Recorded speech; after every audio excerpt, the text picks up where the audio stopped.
Naglayag sa dagat ang halos 100 mga bangka bilang bahagi ng kapistahan sa Bugay, Cagayan.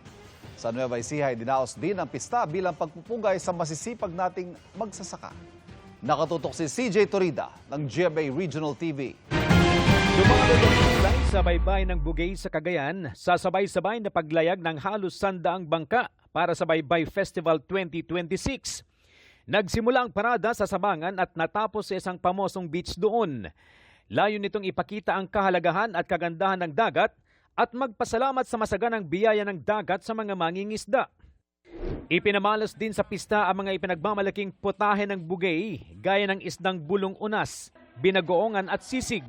2,000 kilo ng isda ang libreng ipinamahagi sa mga bisita. Sa Talavera, Nueva Ecija, 15 grupo ang nagpasiklaban sa street dancing sa pagdiriwang ng Hugas Kalawang Festival 2026. Sinisimbolo nito ang pagtatapos ng trabaho ng mga magsasaka sa bukid.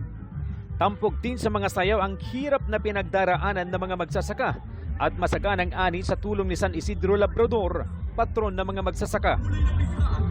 Malaking tulong nila ang mga ganitong aktibidad sa turismo ng lalawigan. Winner ang lahat dahil sa huli, nag-uwi ang bawat kalahok ng tig 60,000 pesos mula sa lokal na pamahalaan.